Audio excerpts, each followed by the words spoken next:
It's only anger that prompts me to get on here, and I don't plan.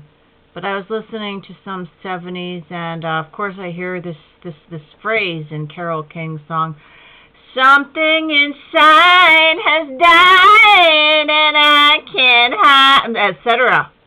And I remember that song playing pretty much in my childhood because my mother would not reconcile with my father when he had a fling with the boss's daughter, kind of a thing, who was working with him. But, you know, it's too late, baby, now it's too late. I mean, it wasn't too late. Anyway, something inside has died. Now, when you think of subversion, you think of this whole, the whole shebang.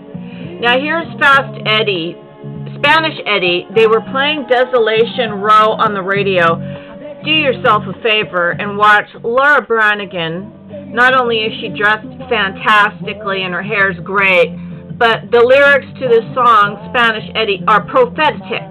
Okay? Because we have been taken down systematically with our ugly music.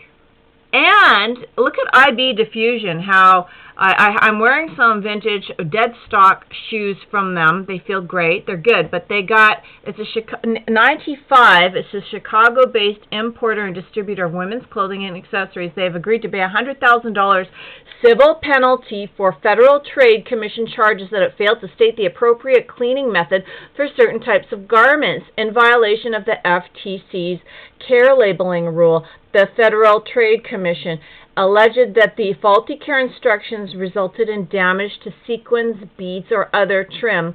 The faulty care instructions also allegedly resulted in fading and bleeding. Now, this is what happened towards the end of the 80s when they wanted to take down the 80s, is they got us both ways, because we didn't always wear clothes that would fade or bleed, and even that, it was cool because we were actually moving our bodies, so our clothes were secondary. We didn't think that these clothes would go away.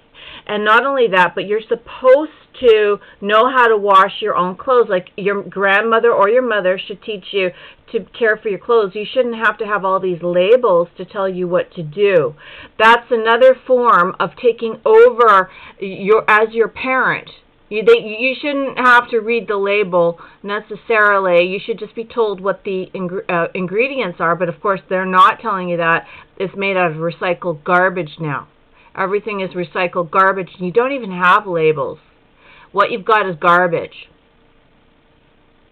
The whole thing was to take out